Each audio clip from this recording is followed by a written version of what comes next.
आता ईव्हीएमच्या strong room बाहेर एकंदरीतच 60 तास पोलिसांचा तगडा पहारा असून या प्रसंगी उमेदवार यांनाही थांबण्यासाठी आता परवानगी देण्यात आली असून एकंदरीतच शनिवारी ही मतमोजणीची प्रक्रिया पार पडणार आहे.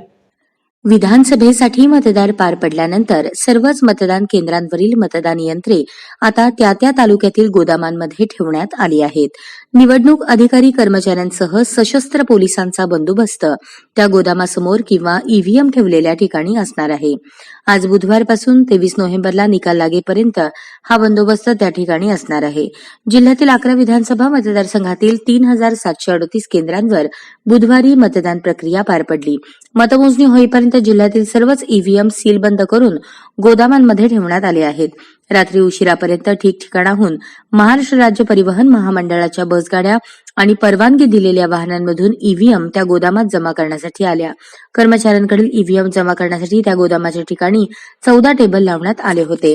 मंगळवारी 19 रोजी सकाळी 11 नंतर इलेक्शन ड्युटीवर गेलेले कर्मचारी मतदानानंतर ईव्हीएम जमा करून घरी जाण्याच्या धावपळीत पाहायला मिळाले.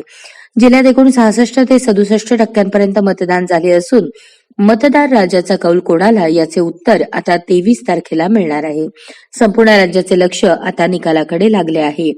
मतदान पार पडल्यानंतर केंद्रातील ईव्हीएम त्या गोदामात किंवा शाळेत ठेवण्यात आले आहेत. त्या स्ट्रॉंग रूम बाहेर उमेदवारांना किंवा त्यांच्या प्रतिनिधींना थांबता येणार आहे. त्यांच्यासाठी तिथे सोय करण्यात आली आहे. सध्या कडाक्याची थंडी असताना देखील त्या उमेदवार प्रतिनिधींना तब्बल 60 तास त्या ठिकाणी थांबावे लागणार आहे.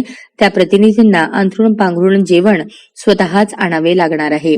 जिल्ह्यातील 11 विधानसभा मतदारसंघातील 3738 केंद्रांवर ईव्हीएम त्या तालुक्यातील गोदामांमध्ये ठेवण्यात आले आहेत. शनिवारी सकाळी 8 पासून मतमोजणीला प्रारंभ होणार आहे. त्यावेळी 14 टेबल म्हणजेच एकाच वेळी 14 फेऱ्या सुरू राहतील.